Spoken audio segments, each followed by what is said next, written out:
West worked for several years in the theatre before getting her television break in Brookside Close in 1982.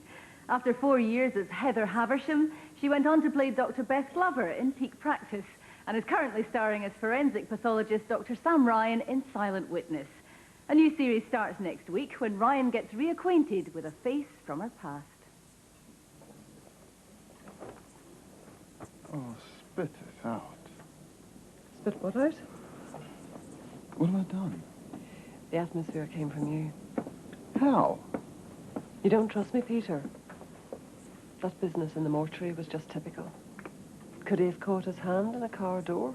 I have to be able to ask questions. But not in a way that undermines me. Sam, I trust you. Won't that do for tonight? What about tomorrow? Well, tomorrow I'll treat you the same as I treat any scientist, with respect and some skepticism.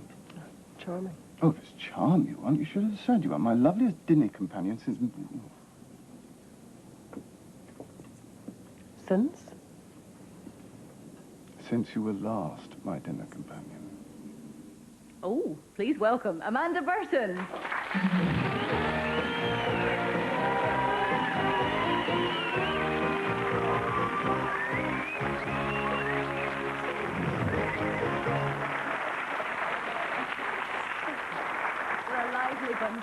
Very lively. Sam Ryan, what a great vehicle for you. Is this the first? This is the first time you've done the first sort of key role for television in a television drama. You are the main character and the only one. Yes, it's the first time. So is it the most important role to date?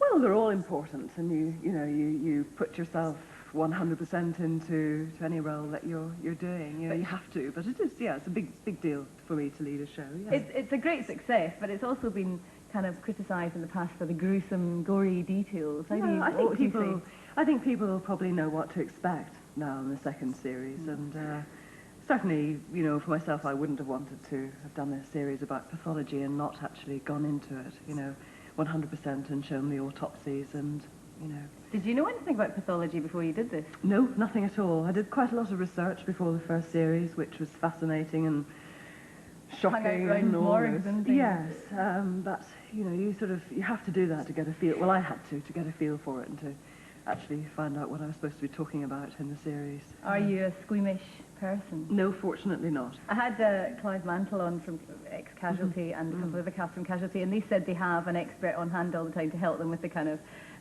terminology and all that.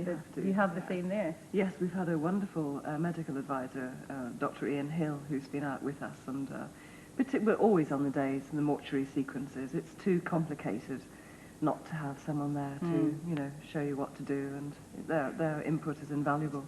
So the first series has established Sam Ryan as a character. Does she change much in the second series?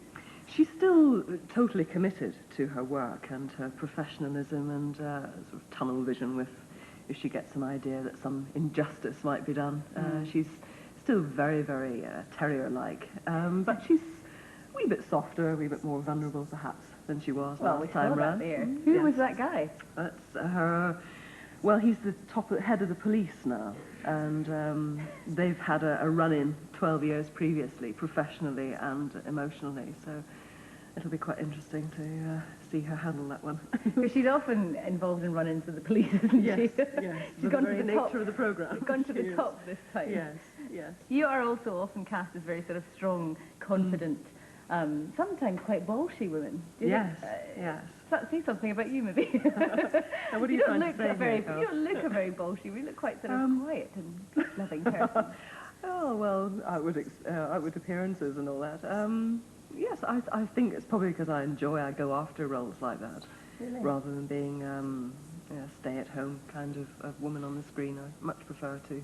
I like playing professional women. There's a lot of scope for drama there, because there's usually a conflict if a woman is at the top of her profession or whatever. There's usually good mileage and dramatic content there for discovering, what the drawbacks are, or, how she makes her life tick or whatever. Are parts like that for women quite thin on the ground, or? Pretty much, yes. Yeah. That's nice then that you get offered so many of them. I've been very lucky, yeah, I really have. You were brought up in Northern Ireland? Yes, just outside Londonderry. Was this what you always wanted to do?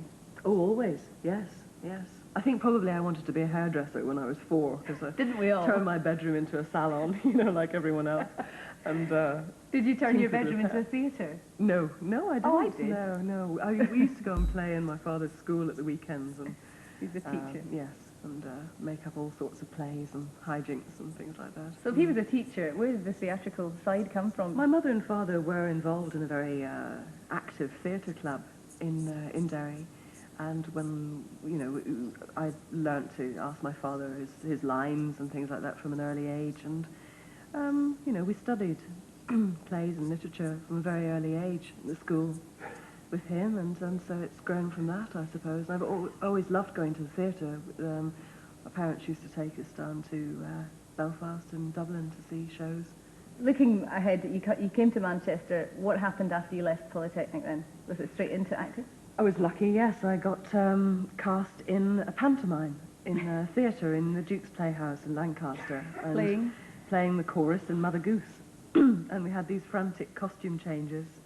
And I remember turning up on being very smug in my dressing room, in which we shared, all of us who were in the chorus, there were 4 girls in the chorus, and being very smug, thinking, oh, they're all going to be so late for their costume change, and I'm the one who's going to be ready. And I arrived on stage and I was in the wrong costume. No. In this dancing girl's costume, and they were all in the local villagers' outfits, and it was just so embarrassing. Standing there trying to carry that one off. Was Brookside the big break then for you? It was, yes. I had a year and a bit in rep after my pantomime experience, and that Somebody was gave fully you a job enjoyable. after that. Yes, I think they must have been blind and deaf, but I was very lucky. Yeah, went on to doing that, and then I had a bit of a breakout and started doing bits and pieces in television for Granada, and then we heard about this new soap opera, which was starting up with Phil Redmond, and I was just very lucky to have been cast in it. Let's take a look at Heather Haversham from 1986. Looking back, there were signs, but I didn't recognise them. Now you want to get him off here? Well, of course I do. I need help. Could be hard, especially with a long-time user. I know. Impossible, maybe. I can't believe that. Well, from what I've seen, most of them don't want to get off it. I've known a few smackheads. It's a horrible expression. Horrible state to be in. Yeah.